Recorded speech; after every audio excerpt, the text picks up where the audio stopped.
Tinaguri ang estafa queen dahil sa patong-patong na kaso ng estafa, inirereklamo ng kanyang mga biktima. Umabot daw ng milyong-milyong piso ang tinangay niya sa mga investor ng kumpanya. Pagkadating ng 9 months, babayaran kami ng 1.280 per account. Ilang investment po na account sa inyong kinuha?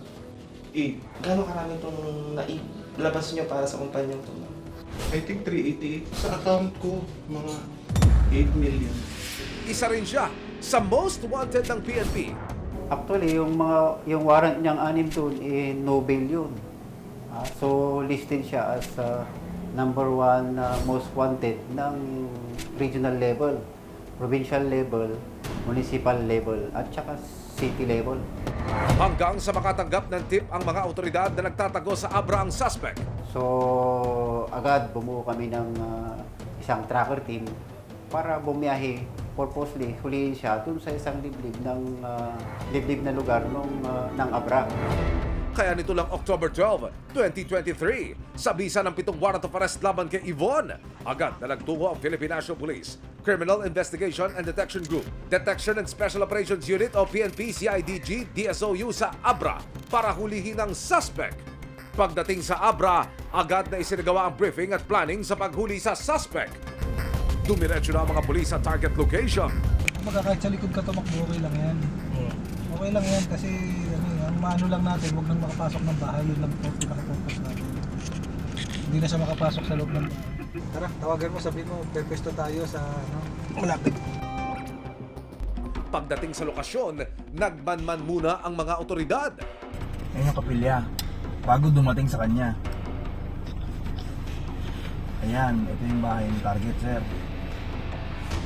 Ito. Yan yung malaki na kulay pulang bubong. Ilang sandali pa, isang babae ang nakita sa bahay. Ayun, ayun si Ate, nakita ko na si Ate. Sa bintana. Siya yun. Positive! Siya na ang suspect. Isang asset ang bumaba mula sa sasakyan ng operatiba at pinuntahan ng bahay.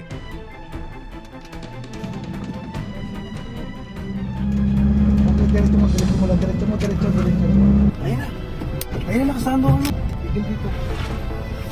Ayun na, basta na. Ayun na, lumabas mo nga.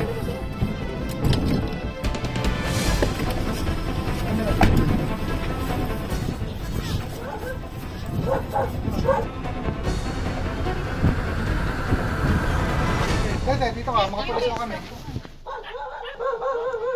Posas. Mga pulis po kami ha, taga-save dito, pagpaparami po kami. Alam niya naman po siguro kung ano ang naging natin yun. Pero biglang nagpalusot pa si ma'am. Nagulat daw siya sa kaso niya. Surprise! Ang wrong timing lang po lang lahat. Ngayon kami naman po ay i-save lang ang warrant. Yvonne Rueles, na-arrest ako po namin sa syndicated estafa na Regional Trial Court, Branch 278, Mandaluyong City. Babasahan ko lang po kayo ng inyong... Saglit lang po. Saglit lang po. Ang unang binasa niya po sa inyo, Mandaluyong City po. Mandaluyong po sa kasang Papa. Pangalawa po, Pangalawa. ito po, Regional Trial Court, Branch 17, Cagayan de Oro, Misamis Oriental, Syndicated Estafa po. Regional Trial Court, wait lang po, Branch 38, Cagayan de Oro, Misamis Oriental, Syndicated Estafa, under 315 po. Sa kalagitnaan ng pag-aresto, si ma'am may special request pa. Wait lang po, patapusin lang po natin. Miss Yvonne Rueles, babasahan ko lang po kayo ng inyong karapatan. You have the right to remain silent. Anything you say can be used you against the court. You have the right to choose an attorney. If you cannot afford, the government will choose one. Agad na dinala sa Maynila ang suspect na si Yvonne Rueles. Yes sir, captured na namin yung subject sir. Ang CEO ng Builders Road Marketing Corporation, nakapanayam siya ng resibo.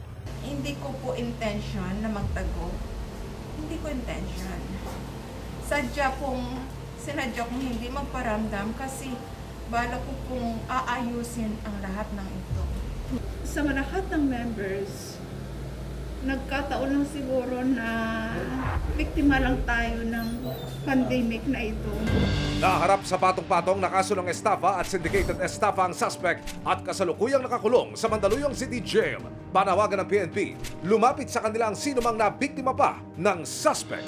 Sa mga tao na may alam na may mga warrant, huwag silang mag-atubili na pumunta dito sa Detection and Special Operations Unit dito sa Camp Crame para matulungan natin sila na implement ang mga taong may mga warrant of arrest. Hindi nila matatakasan ang mahabang kamay ng ating hustisya.